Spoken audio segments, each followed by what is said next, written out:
Ladies and gentlemen, prepare to witness the greatest happening in sport. Sudden Death Podcasting. Want to learn from those that are taking their lives, their businesses, and their passions to the next level? Best-selling author of Master the Art of Connecting and professional speaker Lou Diamond is here to connect you to some of the most inspiring and amazing people on the planet. Get ready to thrive loud with Lou Diamond.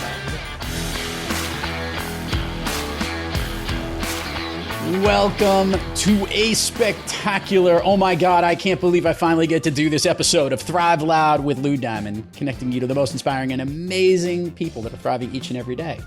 I'm your host, Lou Diamond, and I am so excited because today I get to connect with somebody who's pretty freaking awesome.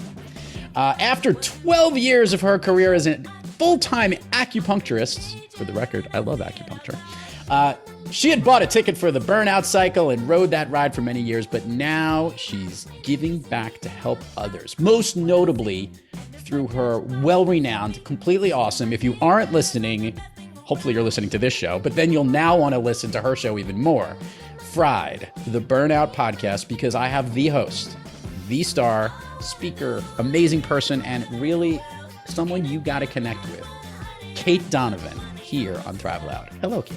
How are you? Can I give myself like a drum roll after that? I feel like I need a drum roll. Someone told me that they took the intro from this podcast that I did for the show and they used it on a recording to introduce them to the stage. And at that point, I was like, gosh darn it, we should do that for everybody. So no, it's awesome. So first of all, everything good in your world, Cait?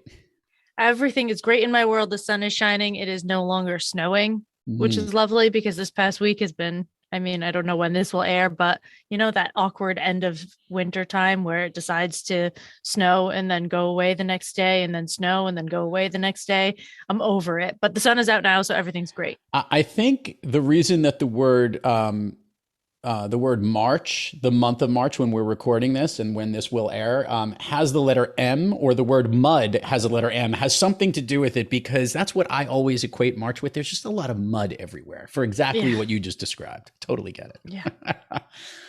I want to just jump right to this, and I want you to share with our listeners. Let's go back a little bit, because I think a lot of people that would hear someone who was focused on healing for such a long period of time was suffering from burnout. Is that true? And didn't even know it. Yeah. Yeah. So maybe. And didn't know. Yeah. So share with the listeners maybe a little bit of how maybe that built up and when you found out. So for me, it built up over, I mean, about that 12-year period, I would say probably about 7 years in. And I got to this point where I started hating my patients. I know that sounds terrible. We're not supposed to admit stuff like that. But if we're going to jump into it and we're going to get real, that's what happened. I got to the point where I was working in Warsaw at the time. I was living in Poland. My husband is Polish. So I had a clinic in Warsaw and I had a 3-month waiting list. I was extremely popular there, partially because I was American. That had a little bit of a draw, but also because I was the only person at the time who specialized in fertility in the entire country. Okay. So I had people traveling 5 hours one way on a train just to have a treatment. And so the demand for me was so high, and I was 28 and I didn't know what to do with that. So that was part of it. Part of it was like, no one else can help me. You have to help me. And I have this 3-month waiting list. And every time my phone rang, I would go into a mini panic attack thinking, oh my God, somebody else wants and or needs something from me. And they're going to be pissed when I can't get it to them. Yeah. Do you think there was a point when you probably were really excited that you got that client list to where it was? How much of this hatred of the clients was maybe feeling that you might not be able to deliver the same quality or the equal quality or the greatness that you've been delivering up until this point? Was there kind of like a little fear of failure digging in from this that led to this? No, it wasn't really a fear of failure. It was more just my resources were used completely. I didn't have anything left to give. So I got to this place where I was really kind of resentful. Like, don't people understand how busy I am? Like, of course they don't. And it's not their job to understand how busy I am. They're just calling for help from a person who on the news last week said that she could help. So what the heck? So I understood on an intellectual level that my emotional responses were inadequate to the situation, but I still had those emotional responses. So you were physically, can I ask this question? Permission to go down this way? Yeah, of course. So with the hatred of the clients and the frustration of everything, physically, where were you feeling it? Physically, I was exhausted. Absolutely, like faceplant exhausted. I was gaining weight. My thyroid let go. They found a lump in my breast. Like, all of this stuff happened at the same time. Oh, wow. Yeah. When did, or who or how did you get recognized that this was all the stress of all the stuff that you were in burnout, that you were fully in it? So I didn't realize it for quite a long time. It took me another 5 or 6 years of sort of floating through it. I had never heard of burnout before, even as a medical professional, never learned it, never got in touch with it. I moved countries. I told my husband that the reason that I was feeling the way I was feeling was because of where he grew up. So I said, this is Poland's fault. I can't deal with this place. Yeah. Obviously, that was not the true case. It was a portion of it. The environment is really important. And Poland is not my place, but it was not the whole story. But at the time, I couldn't see the forest through the trees. So Poland is the problem. Let's get out of here. He got a job offer in Prague. We moved. I built another practice, not as crazy enough, sort of this like easy level. I was only working 25 hours a week and still feeling like crap. And I was like, all right, what is going on? I read an article one day and it was about burnout. It was the first time I'd ever read anything about it. And I was just reading through it. And you know, when you have that moment when you're like, oh shit, this is it. And you have chills head to toe, and you just know, like, there's such a strong recognition that something clicks inside of you. Everybody's had that moment. It's not an inspiring moment. It's not an aha. It's not a light bulb. It's a click. Oh shit. You know, it's almost the opposite of a light bulb moment. And I sat there and I thought, how did this happen to me? As an acupuncturist, you're a stress management expert by design. Yeah. How did I get here? So I read all the research that I could possibly find because I'm a geek. And my husband was doing a postgrad degree at Cambridge at the time. So I had access to university libraries. So I downloaded everything on burnout that there was. And as I read through it and started to heal over the course of the next year, I realized I'm not anywhere in this paperwork. It's all hospital workers and corporate workers. I was an entrepreneur. Yeah. Where the hell am I in this paperwork? So I did my own research. So let's go there. With not a lot of information, because there wasn't that research, what were you able to find at least that was outside of the corporate or the people who were in those direct first responder stress spots, like being in a hospital or whatnot? So I was looking into those things, and there's 6 major factors. We don't need to get into that now. That's not what we're here for. But there are 6 major factors why burnout can happen. And I started looking at them and saying, how do we apply these to an entrepreneur or a single person, a stay-at-home mother? How do we apply these to people outside of that? Because a lot of them are like, you know, a mismatch of values between you and the company. Well, okay, but what if it's really a mismatch of values between your lived life and your internal life? So maybe I need to look there. So I started doing things like that. I started playing with the information a little bit. And honestly, one of the things that I found that I think is most important for people to know is that if you have high ACE scores, which is adverse childhood experiences, if you have high ACE scores, you are more likely to burn out. Because when you create coping mechanisms to early childhood trauma, a lot of those coping mechanisms are the same features that will lead you to burnout later in life. So you become a perfectionist so that you can control your father's temper, or you don't have any boundaries because there's a huge sense of codependency if there was an alcoholic in the family, or there's so many things that you do, or you have a very attached sense of value to your productivity and your work. There's a lack of understanding that inherently as a human, you have value. So you have to produce. This was a huge one for me. If I'm not giving everyone everything, friendships, relationships, family, patience, then I'm not valuable to them. And if I'm not valuable to them, then they shouldn't be hanging out with me, marrying me, paying me for my services, etc. Cait, you nailed this, that your symptom was exhaustion. I imagine there's other symptoms that maybe we don't know about. Exhaustion is the one most associated with burnout. What are other things that come along with burnout that maybe people should just, as they hear about this, because that's the first thing that I went to, and I'm sure there are others. That's why I was asking. So the rules say the first thing that you need to look for is physical and emotional exhaustion as a package. Okay. Right. So that's one thing. The next one is cynicism and detachment. So being negative and feeling disconnected from people, from work, etc. And the last one is feeling a lack of efficacy, a lack of productivity, a lack of impact, a lack of accomplishment. This idea that what you're doing doesn't have any value, isn't worth it.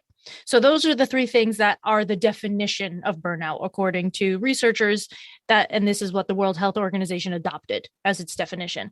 However, I've been keeping track for almost a decade now of people's burnout symptoms with a full health intake online.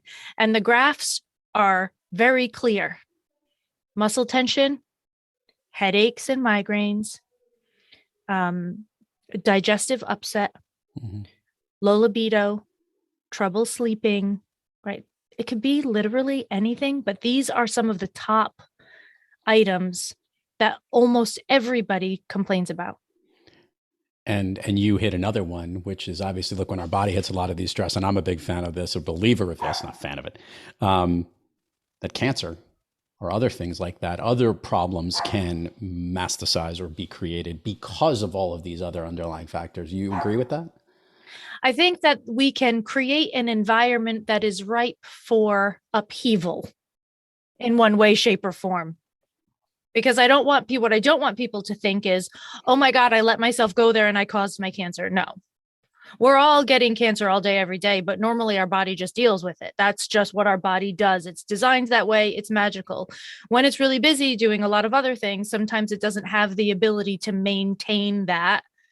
And it becomes a problem. But that's not the only reason that things like that happen. But it does leave you more susceptible to even immune issues, autoimmune issues, all sorts of different problems. I want to start making the rebound here because I know you did. What did you do when you learned what you had? And what actions did you take to address your personal burnout? My personal burnout, one of the biggest things that I needed to learn was that I didn't need to insert myself into every situation where there was need in my life, which meant to go as far as I was always the girl that if the tram was full and a little old lady was getting on, I was the person telling whoever was sitting in the seat that's reserved for little old ladies to get their tush up. Like, I don't need to be involved in that. First of all, because it's not good for me, because I can't pay attention to my own wants, needs, desires, and preferences if all of my attention is over there in this other situation that has nothing to do with me, does not involve me, first of all. So I abandon myself in that situation. Second of all, I disempower that older woman. Who am I to decide that she doesn't have a voice? Like, that's rude. Third, I'm making a judgment about a person sitting down who may or may not have an invisible disability or illness. Right. As an acupuncturist, that didn't click for me until after I was figuring out how do I pull myself out of areas that are using my energy that are not asking for it. Nobody's asking me for this. So I started looking at my life and really pulling myself out of areas where I don't need to be spending energy. And that was how I gained enough energy to start doing my own real recovery. But when I started looking, oh my God. There's so many of those places. Yeah. So now I'm going to hit a little fast forward button here because part of the quick. Yeah. Well, mostly along the fact of where you are pointing this to, it's a question. Yeah. How did podcasting become one of the outlets for how you could address, bring awareness, and do this? What was the bell? I want to know the bell that went off and said, I got an idea. So this is actually a really good story, and Ariana Huffington asked me to write it for Thrive Global.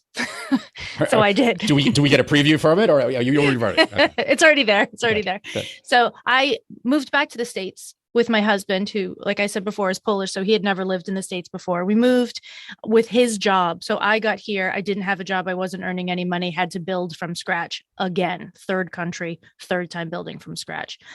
And just as I was about to get started, after I found us an apartment, bought all of our furniture while my husband was working his tush off because he landed and went straight to the office, I ruptured my Achilles.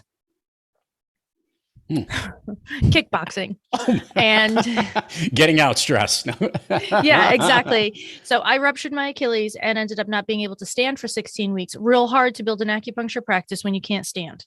That is true. So I thought I had half of a book done at that point. I said, great, I'll finish the book. But then I don't say this on podcasts often, but I have mediumship abilities. So sometimes I talk to dead people. And I went to bed that night and I was crying, like my pillow was actually wet because I was crying so hard. And I said to my grandmothers, who are the people I always turn to when something major is going on, and I said, ladies, listen, somebody has got to tell me what to do with this time, because I'm going to lose it if I sit in this house for 16 weeks in a place I don't know, where I don't have any friends. We moved to New Jersey. My family's in Massachusetts. I haven't lived in the States in 12 years. I woke up, I went to bed trusting that something would come up. I woke up in the morning and I had Fried, the Ultimate Guide to Burnout podcast, just like a ticker tape across my forehead. Wow. And I said, okay, I'm listening. I spent that day creating the logo with people on my Facebook page. I said, oh, how about this one? And people are like, try a different font. Oh, how about this? Oh, try this. By the end of the day, I had the logo. And in the next 5 weeks, I did 35 interviews. Wow.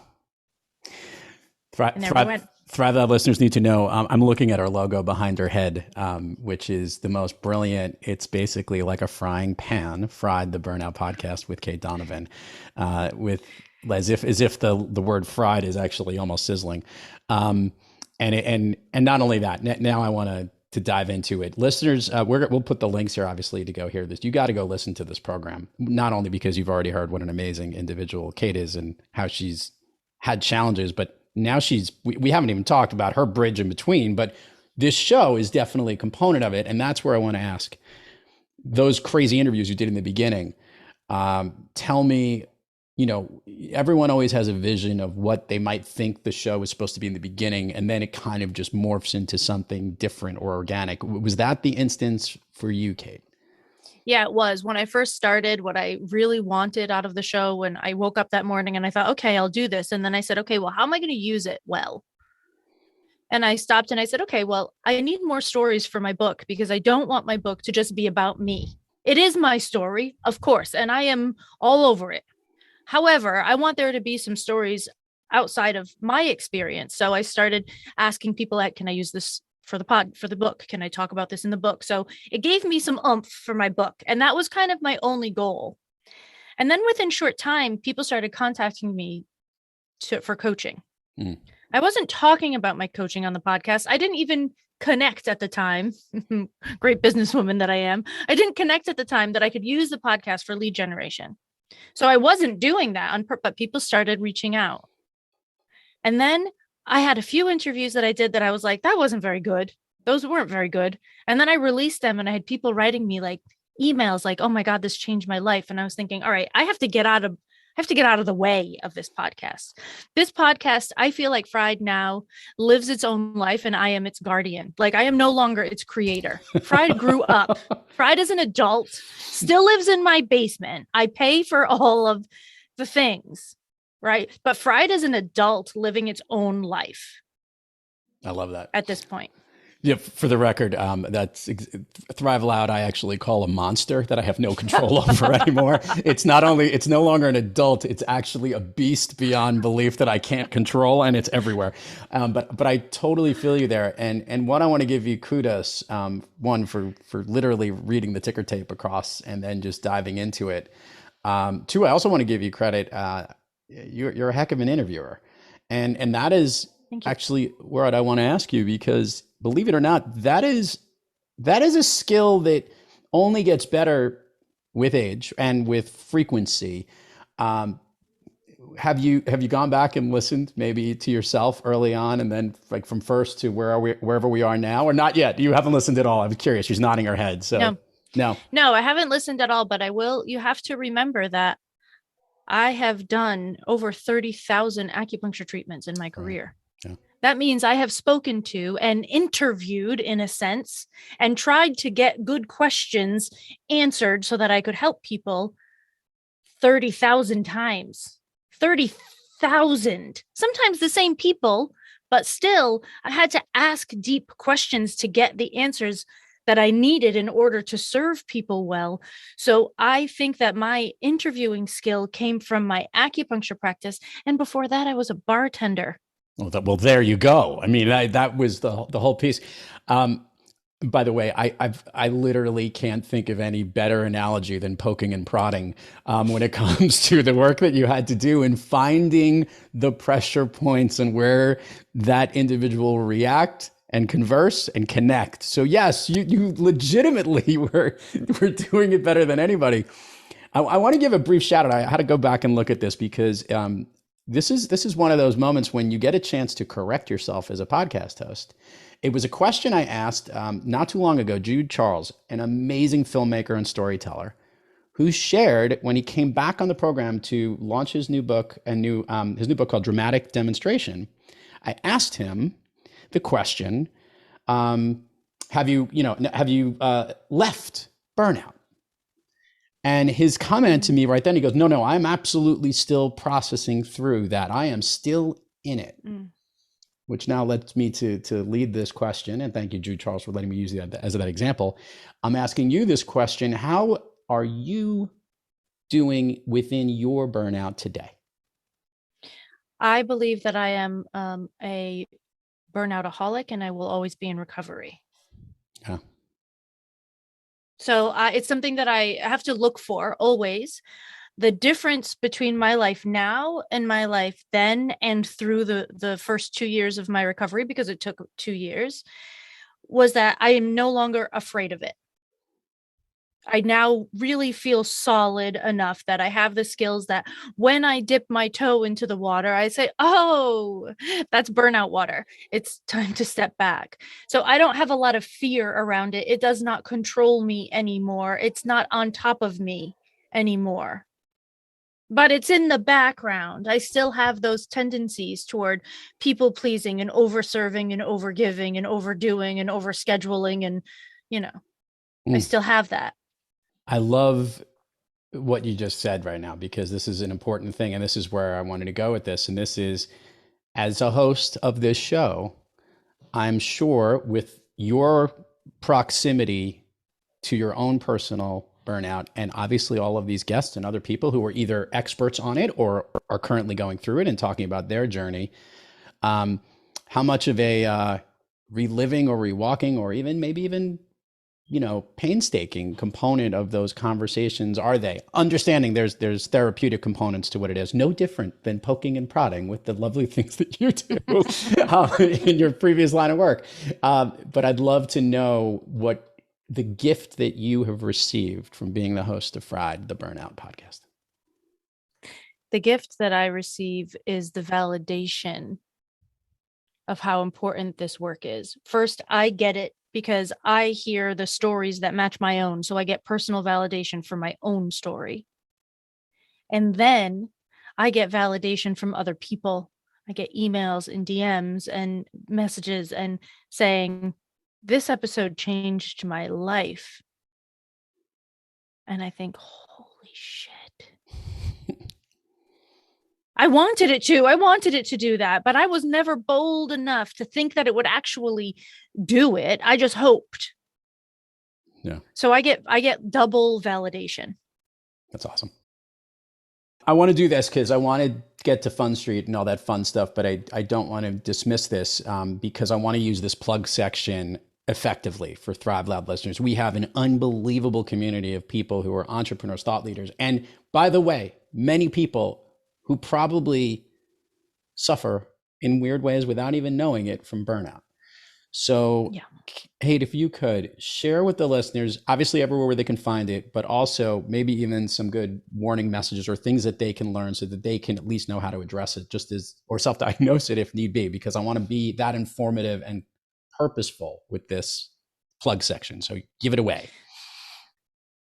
The best place to find all the stuff is at friedtheburnoutpodcast.com. The podcast is there. The resources are there. You can find speaking things there. It links to my other website. You don't have to remember 18 places to go. friedtheburnoutpodcast.com. You'll find everything. Now, if you are in burnout right now and you need something immediately, I'm going to give you something right now that you're going to be like, wait, what? It is counterintuitive, but it works. Are you ready? I'm born ready. Yes. I want you to focus on resentment. I want you to stop and look, start taking note. There's a resentment journal mini course on my website, but you can just do this in a notebook. I want you to start writing all the things that you're feeling resentment for, toward, about, and start fixing them. Put up a boundary, update your software, buy a new pan if you're so sick of your eggs sticking to the pan in the morning. Sharpen your knife if you can't slice through a tomato without wanting to like throw the tomato at the window. If you hate your coffee mugs, replace them. Like really start looking at the things where you're like, ugh, and start breaking them down, because resentment, especially resentment amongst the anger emotions, anger, frustration, irritation, annoyance, resentment is the one that tells you when your boundaries have been crossed. And most of the time, unfortunately, you're going to hate me for saying this, but I'm right. You crossed them. You crossed your own boundary. You gave too much. You did too much. You overstepped. You meddled. You pushed in. You wanted to be the savior. You. About 15% of the time, you need to create a boundary for somebody else outside of you. 85% of the time, you need to just step back. Get back into your life. Before we get to Fun Street, I want to ask this question because it came so topically in mind. We got to hang out in Orlando, Florida, a little over a month ago from the time that this will air, at the National Speaker Association's winter conference. And we got to hear the amazing Vadens, Rory and his amazing wife, get up there and discuss kind of a good way of marketing yourself and the problem that you solve in one word. And my question is, was that your one word? Was resentment the problem that you help resolve? Resentment is my uniqueness. That's your uniqueness. Okay. Yeah. That's what it was. The problem that I solve is self-neglect. Okay. Underneath burnout is self-neglect. Got it. Thank you. I was in that line because I was so on top of my tongue. I wanted to know what yours was. All right. So ready to rock down Fun Street with me here? Because by the way, just totally awesome stuff that you're doing. I'm always impressed with those who may have found the passion indirectly, and certainly not in the path that they would have chose, but the ones who embrace it and are helping others to do it are heroes. That's why you're on Thrive Loud today, Kate. And just to let you know that's powerful shit. But let's go to Fun Street because I want to be silly. Because that's me, because that's one of my superpowers. All right, Kate. So share with the listeners what you shared with me was one of your all-time favorite movies. And I have a great story about this movie. So do you remember what you shared? Oh my God, what did I even write? I was going to say. The Sandlot? No. But close, not that close, I guess. I think you said My Girl. My Girl? Oh, I do love that movie. I do love that movie. I have a hard time with favorites, Lou. Okay. Well, you said this, but what about My Girl connects with you? I don't remember what I wrote, but I just remember being a kid in that movie theater and being so emotionally distraught over something that wasn't real life, and knowing that could be real life for somebody else, and thinking like, how does all this suffering exist? Like as an 8-year-old.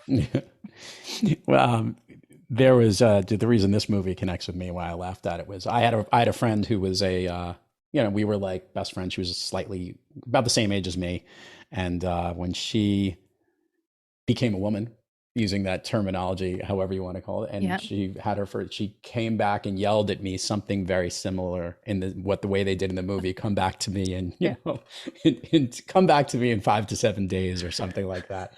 And the poor little boy was played by Macaulay Culkin is like completely shocked. Yeah. I'm pretty sure that same interaction happened with me and my childhood friend. So I'll never forget it. So, all right. So I want to do the speed round here. And then I got a bonus at the end here, which will be a lot of fun. Okay. I'm going to ask you first thing that comes to your mind. These are things that lift you up, that motivate you, that make you basically thrive. And I want to know where Cait Donovan goes with this. Of late, a song that you love to hear or one that pumps you up. Santa Gold, Can't Get Enough of Myself. Favorite food that's not a dessert. Favorite food that's not a dessert. Banh mi sandwich. Favorite dessert. All of them? Is that an option? Yes. Can I have all of them?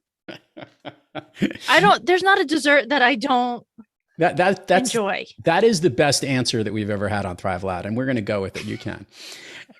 An activity you wish you did more of. Hiking. An activity you wish you did less of. Sitting in front of the computer. If I could snap my fingers and Cait Donovan can go anywhere in the world, where is she?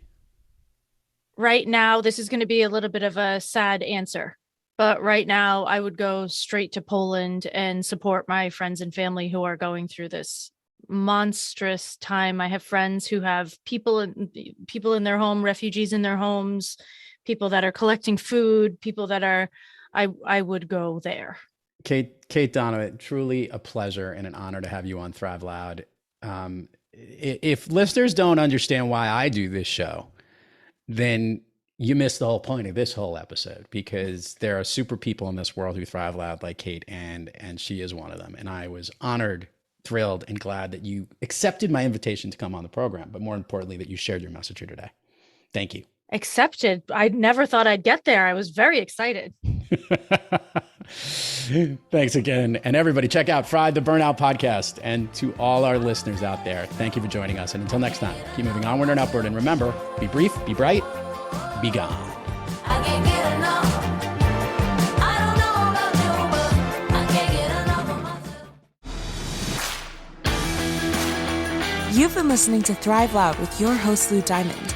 Check us out on the web at thriveloud.com and follow us on Instagram, LinkedIn, Twitter, and Facebook at Thrive Loud. And check us out on the Good Pods app at Thrive Loud, where you can follow, listen, and connect directly to Lou and all of the Thrive Loud episodes. Thanks for listening.